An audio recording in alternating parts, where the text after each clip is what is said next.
Propos, c'est le rendez-vous bimensuel qui partage et décrypte l'actualité réglementaire autour de l'efficacité énergétique et des C2E.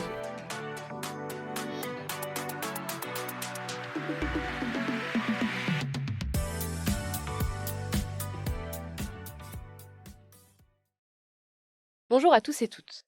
Je vous retrouve aujourd'hui pour un nouvel épisode de Propos qui permettra de parler réglementation européenne, stratégie énergétique et mobilité lourde. Nous finirons par un focus sur la thématique de la raréfaction de la ressource en eau. Grand angle. La directive performance énergétique des bâtiments révisée a été formellement adoptée le 12 avril. Cette révision augmente l'ambition de la directive et doit permettre de stimuler les rénovations de bâtiments dans l'ensemble de l'Union européenne. Les États, comme la France, auront 2 ans suite à son entrée en vigueur pour la transposer en droit national. La directive contient également des exigences en matière de points de recharge et d'emplacement vélo. Le panel de 150 citoyens mis en place en février pour adresser des recommandations sur l'efficacité énergétique a rendu sa conclusion mi-avril. Au total, ils ont préconisé 13 recommandations. Ils préconisent par exemple d'investir dans la recherche et développement de nouvelles technologies afin d'améliorer l'efficacité énergétique. Ils souhaitent également augmenter l'attractivité des transports publics et introduire un principe de primauté du train. Les contributions devraient alimenter une recommandation à venir de la Commission européenne. Strategic Perspectives a publié un rapport le 10 avril qui estime que réduire les émissions de gaz à effet de serre de 90% en 2040 pourrait permettre d'économiser jusqu'à 856 milliards d'euros d'importations fossiles. Le rapport évalue aussi à 449 milliards d'euros les économies réalisables d'ici à 2035 par la seule décarbonation du secteur de l'électricité. Le think tank émet plusieurs recommandations pour atteindre ces résultats, comme la création d'un fonds européen d'investissement dans le Green Deal ou encore une plus grande souplesse en matière d'aide d'État. Stratégie énergétique et autres informations. Les ministres de l'énergie ont présenté il y a quelques jours le plan pour développer les pompes à chaleur. L'objectif est d'atteindre 1 million de pompes à chaleur produites en France d'ici 2027. Pour accélérer le développement de la filière, le gouvernement a annoncé 8 mesures. Parmi ces 8 mesures, on retient la simplification des normes pour faciliter l'installation de pompes à chaleur dans l'habitat collectif, le développement de la pompe à chaleur dans l'industrie, avec notamment le projet de créer une fiche d'opération standardisée C2E, ou encore l'accompagnement de la montée en puissance des métiers de la filière et notamment des installateurs de pompes à chaleur. Le gouvernement a par ailleurs annoncé qu'à partir du premier semestre 2025, les aides publiques seraient réorientées vers les pompes à chaleur françaises et européennes, présentant les meilleures performances environnementales. La direction des achats de l'État a aussi été mobilisée sur le sujet pour définir une stratégie d'achat pour optimiser le chauffage de l'État. L'objectif, c'est que la stratégie entre en vigueur au 3e trimestre 2024 et contribue à ce plan ambitieux pour développer les pompes à chaleur.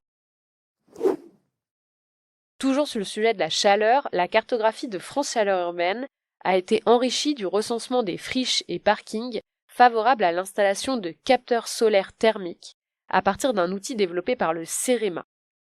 Nous avions réalisé il y a plus d'1 an un podcast avec France Chaleur Urbaine sur les réseaux de chaleur urbains que nous vous remettrons dans les ressources de l'épisode.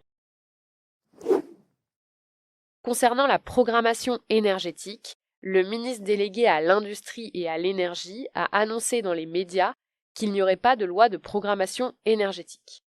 La définition des objectifs de la politique énergétique se fera donc par voie réglementaire dans la PPE, la programmation pluriannuelle de l'énergie. La publication de la PPE est envisagée pour la fin d'année.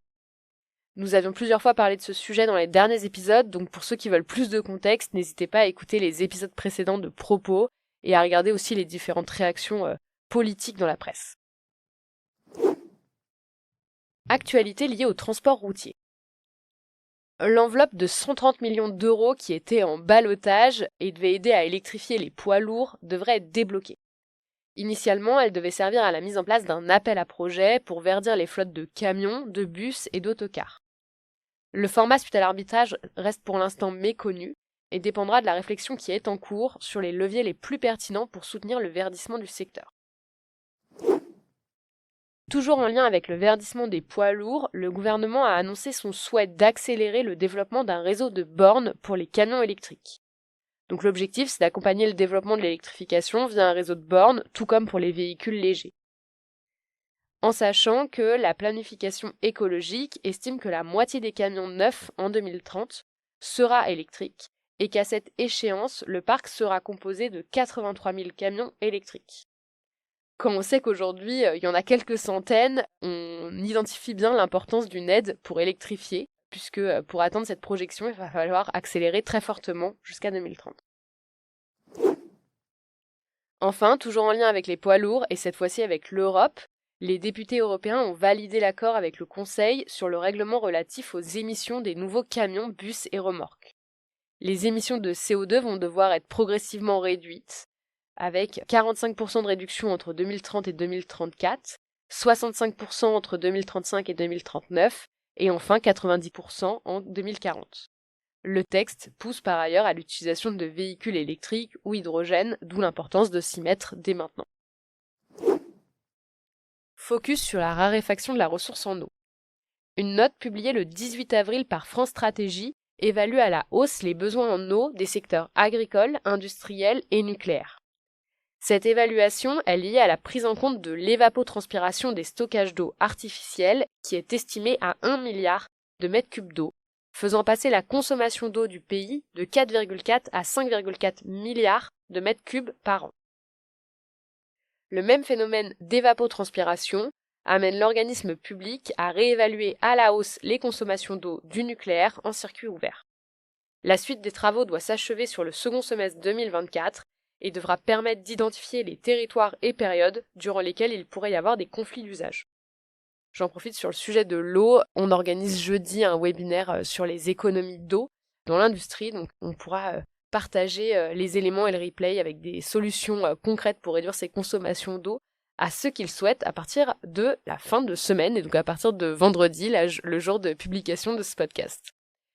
Je vous souhaite une très belle fin de semaine et je vous dis à très bientôt dans Propos.